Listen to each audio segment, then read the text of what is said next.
দশম শ্রেণীর টেস্ট পরীক্ষা শেষ আর সামনেই মাধ্যমিক পরীক্ষা। তাই আমি শুধুমাত্র তোমাদের জন্য আমার আশেপাশের বেশ কয়েকটি স্কুল থেকে টেস্ট পরীক্ষার প্রশ্নপত্র এবং ইন্টারনেট থেকেও কতগুলি প্রশ্নপত্র জোগাড় করে সেগুলিকে ভালোভাবে অ্যানালাইজ করলাম। অ্যানালাইজ করার পর কোনি থেকে এমন 4টি প্রশ্ন খুঁজে বের করলাম যেগুলির মধ্যে একটা না একটা প্রশ্ন প্রত্যেকটি প্রশ্নপত্রে কমন ছিল। তাই এই প্রশ্নগুলি মাধ্যমিক পরীক্ষাতেও আসার সম্ভাবনা প্রবল। প্রিয় শিক্ষার্থী বন্ধুরা, তোমাদের টেস্ট পরীক্ষার আগে বিগত কয়েক বছরের মাধ্যমিকের কোয়েশ্চেন পেপার রিসার্চ করে কোনি থেকে মাত্র 3টি প্রশ্নের সাজেশন ভিডিও আপলোড করেছিলাম। যেই ভিডিওটি দেখে তোমরা অনেকেই উপকৃত হয়েছো এবং কমেন্টে থ্যাংক ইউ লিখে জানিয়েছো। প্রথমত তাদেরকে আমি মন থেকে ওয়েলকাম জানাই। এছাড়া অন্যান্য বিষয়ের সাজেশন ভিডিওগুলি দেখেও তোমরা উপকৃত হয়েছো, এটাই আমার কাছে অনেক।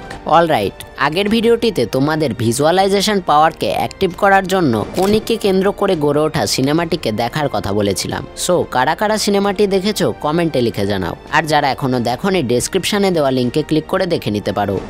তোমরা হয়তো জানো মাধ্যমিকে কোনি থেকে 3টি প্রশ্ন করা হয়, যার মধ্যে 5 মার্ক করে 2টি প্রশ্নের উত্তর দিতে হয়। সো আজকে আমি তোমাদের জন্য এমন 4টি প্রশ্ন সহ উত্তর নিয়ে হাজির হয়েছি যেগুলি পড়লে 10 মার্ক তোমার হাতের মুঠোয় থাকবে। কি সেই প্রশ্নগুলি সেটা জানার আগে একটি গুরুত্বপূর্ণ কথা, বেশিরভাগ ছাত্রছাত্রী ইউটিউব ওপেন করে শুধুমাত্র সাজেশন ভিডিও দেখেই যায়, আবার কেউ কেউ প্রশ্নগুলো স্ক্রিনশট মেরে রেখে দেয়। সেক্ষেত্রে কাজের কাজ কিছুই হয় না। তাই তোমরা ভিডিওটি দেখার সাথে সাথে একটি খাতা আর কলম নিয়ে ফটাফট প্রশ্ন উত্তরগুলো লিখে রাখো। কিন্তু তোমার যদি এখন লেখার অবস্থা না থেকে থাকে তাহলে ভিডিওটি লাইক করে দাও, কারণ লাইক করলে ভিডিওটি এখানে সেভ হয়ে যায়, সেখান থেকে পরে লিখে নিতে পারবে। তাছাড়াও চ্যানেলটি সাবস্ক্রাইব করে বন্ধুদের মধ্যে ভিডিওটি শেয়ার করে তাদেরকেও দেখার সুযোগ করে দিও। তাহলে চলো আর বেশি কথা না বাড়িয়ে প্রশ্ন উত্তরগুলো দেখে নেওয়া যাক।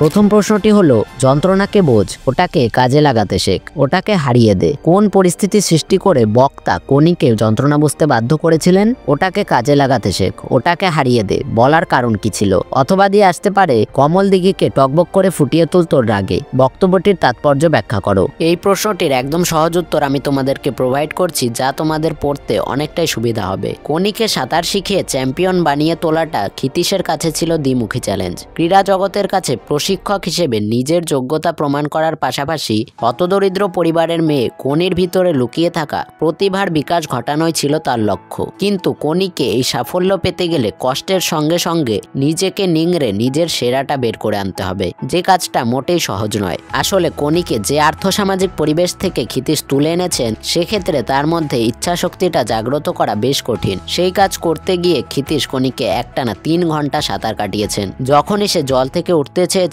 তখনই ক্ষিতীশ নির্দয়ের মতো ঢিল ছুঁড়েছেন, বাঁশের লগা দিয়ে ভয় দেখিয়েছেন। কোনির সব কষ্ট সব যন্ত্রণা বুঝেও তিনি এ কাজ করেছেন শুধুমাত্র কোনিকে বোঝানোর জন্য যে প্রবল যন্ত্রণাকে হার মানিয়ে নিজের ইচ্ছাশক্তিকে জয়ী করে তুলতে হবে, তবেই সাফল্য ধরা দেবে। প্যারা করে লিখবে, ক্ষিতীশের মতে যন্ত্রণা সইতে পারলে সহ্য শক্তি বাড়বে, আর কষ্টকে চ্যালেঞ্জ করে হারানোর নামই সাধনা। ক্ষিতীশ এই বোধটাই কোনির মধ্যে জাগিয়ে তুলতে উদ্ধৃত উক্তিটি করেছেন।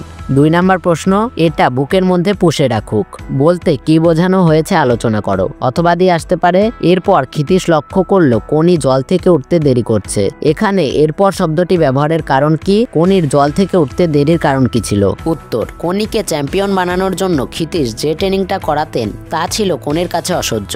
ঘন্টার পর ঘন্টা ট্রেনিং করে শরীর অবশ হয়ে আসতো, তবুও ক্ষিতীশের মন গলানো যেত না। সাধনার প্রথম পদক্ষেপ যে সমস্ত যন্ত্রণাকে অতিক্রম করতে শেখা, তা কোনিকে কোনোভাবেই বোঝানো যেত না। তবে ক্ষিতীশের জানা ছিল কোনির দুর্বল জায়গা হলো হিয়ামিত্র। হিয়ামিত্রের কাছে হারায় কোনি তার মৃত্যু পথযাত্রী দাদার কথা রাখতে পারেনি। সেই হিয়ার প্রতি তার যে চরম বিতৃষ্ণা থাকবে এটাই স্বাভাবিক। ক্ষিতীশ সেই বিতৃষ্ণাকে কাজে লাগিয়ে কোনিকে উদ্বুদ্ধ করতে চাইতেন। চিড়িয়াখানায় হিয়ার জল প্রত্যাখ্যান করার ঘটনাকে অন্যভাবে পরিবেশন করে কোনির মধ্যে একটা প্রতিশোধ স্পৃহা তৈরি করেন ক্ষিতীশ। এরপর বলতে লেখক এই পরিস্থিতির প্রতি ইঙ্গিত করেছেন। ক্ষিতীশ সচেতনভাবেই হিয়ার প্রতি কোনির হিংস্র এই আক্রোশটাকে তীক্ষ্ণ করতে চাইতেন, কারণ ওটা কোনির বুকে সঞ্চিত থাকলে আসল সময়ে জলের মধ্যে তা অগ্নুৎপাত ঘটাবেই, এ কথা ক্ষিতীশ জানতেন। প্যারা করে লিখবে, হিয়ামিত্র ছিল কোনির সবচেয়ে বড় প্রতিদ্বন্দ্বী। কোনির জীবনের প্রথম হারটা এসেছিল এই হিয়ার কাছ থেকেই, তাই তার কথা মনে পড়লেই কোনি বারুদের মতো জ্বলে উঠত। তার এই দুর্বলতাকে কাজে লাগিয়ে ক্ষিতীশ তাকে উদ্বুদ্ধ করলে সে আর জল থেকে উঠত না। অনুশীলনেও নিজেকে গভীরভাবে মগ্ন রাখত। 3 নাম্বার প্রশ্ন, লীলাবতী চরিত্রটি কিভাবে অন্যতম সহযোগী হয়ে উঠেছে তা কোনি উপন্যাস অবলম্বনে আলোচনা করো। উত্তর, কোনি উপন্যাসের প্রধান চরিত্র যদি হয় কোনি ও ক্ষিতীশ, তাহলে এই দুই চরিত্রকে ধারণ করে রেখেছে ক্ষিতীশের স্ত্রী লীলাবতী। সে কেবল ক্ষিতীশের মেরুদণ্ড বা সাপোর্ট সিস্টেম হিসেবেই কাজ করেনি, এক প্রখর ব্যক্তিত্ব ও নিজস্বতারও ছাপ রেখেছে গোটা উপন্যাস জুড়ে। আকর্ষণীয় দিকগুলি হলো, লিখে আন্ডারলাইন করবে, তারপর পরপর পয়েন্টগুলো লিখবে। প্রথম পয়েন্ট, উদ্যমী। সংসার চালানোর অর্থের উৎস যে দোকানটি, তার উন্নয়নের জন্য দোকানটিকে ক্ষিতীশের হাত থেকে উদ্ধার করে নিজে দায়িত্বভার গ্রহণ করেছে লীলাবতী। সেজন্য নিজের গহনা বন্ধক দিয়েছে এবং প্রচুর পরিশ্রম করে দোকানটিকে দাঁড় করিয়েছে। দ্বিতীয় পয়েন্ট, দায়িত্ব জ্ঞান সম্পন্ন। কোনিকে প্রশিক্ষণ দিতে ক্ষিতীশের 1 পয়সা রোজগার তো হয়ই না, বরং নিজের পয়সা খরচ করে কোনির খাওয়া দাওয়ার ভার নিতে হয়। কিন্তু লীলাবতী এ নিয়ে কোনো অসন্তোষ প্রকাশ না করে শুধু নতুন দোকানের সেলামি বাবদ টাকা দিতে হবে বলে ব্যয় সংকোচের কথা স্বামীকে মনে করিয়ে দেয়। 3 নাম্বার পয়েন্ট, স্বামীর প্রতি শ্রদ্ধাশীল। ক্ষিতীশ স্ত্রীর প্রখর ব্যক্তিত্বকে ভয় করলেও লীলাবতী কিন্তু স্বামীকে শ্রদ্ধা করে, তাই স্বামীর এঁটো থালায় খেতেও সে কুণ্ঠা বোধ করে না। ক্ষিতীশ দৈহিক সুস্থতার হেতু দেখিয়ে সেদ্ধ খাওয়া চালু করলে অনিচ্ছা সত্ত্বেও সে তা মেনে চলে। ক্ষিতীশ বিষ্ণুচরণের কাছ থেকে সেলামির টাকা উদ্ধার করে দেবে জানালে সে স্বামীর সে কথা কায় মনোবাক্যে বিশ্বাস করে। লাস্ট পয়েন্ট, সহানুভূতিশীল। খাওয়া দাওয়ার শর্তে কোনিকে তার দোকানে কাজ করতে হয়, যদিও কোনিকে লীলাবতী বেতনও দেয়। দোকানে যেতে দেরি হলে লীলাবতী যেমন কোনিকে বলে বেরিয়ে যাও, তেমনি জুপিটার ক্লাবের প্রতিযোগিতায় জিতলে কোনিকে সিল্কের শাড়ি পুরস্কার দেওয়ারও কথা দেয়। মোটের উপরে লীলাবতী চরিত্রটিকে ক্ষিতীশ ও কোনির প্রধান সহযোগী চরিত্র বললে চরিত্রটির যথার্থ মূল্যায়ন করা হয়। লাস্ট প্রশ্ন, ক্ষিতীশের একটা হাত তোলা, চোয়াল শক্ত। ক্ষিতীশের পরিচয় দাও, কখন তার মধ্যে এমন প্রতিক্রিয়া দেখা গিয়েছিল।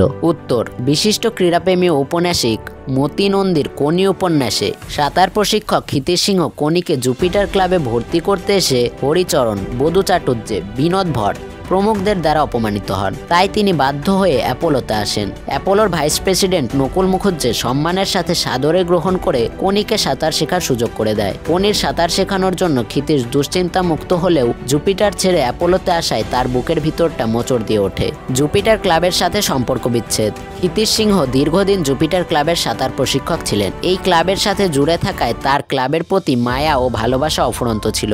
সে কারণে ক্লাবের সাথে সম্পর্ক ছেদ হওয়ায় তিনি নিজেকে দুঃখী মনে করেন। মানসিক বেদনা। ক্ষিতীশ মানসিক বেদনায় ভালো করে ঘুমাতে পারে না। মাথায় শুধু একটা প্রশ্ন ঘুরে ফিরে আসে, আমি কি ঠিক কাজ করলাম? অ্যাপোলোয় যাওয়া কি উচিত হলো? এই মানসিক যন্ত্রণার টানাপোড়েন ক্ষিতীশকে অস্থির করে তোলে। ভেলোর বলা কথা। ভেলো ক্ষিতীশের অ্যাপোলোয় যোগদানে প্রশংসা করে এবং জানায় জুপিটারকে এবার শায়েস্তা করা দরকার। বুঝলে খিদ্দা, তুমি শুধু ওই নারীর সম্পর্কগুলো একটু ভুলে যাও। ভেলোর এই কথা শুনে ক্ষিতীশের মধ্যে এমন প্রতিক্রিয়া দেখা গিয়েছিল। অলরাইট, এই ছিল টেস্ট পরীক্ষার প্রশ্নপত্র অ্যানালাইজ করে বের করা 4টি গুরুত্বপূর্ণ প্রশ্ন।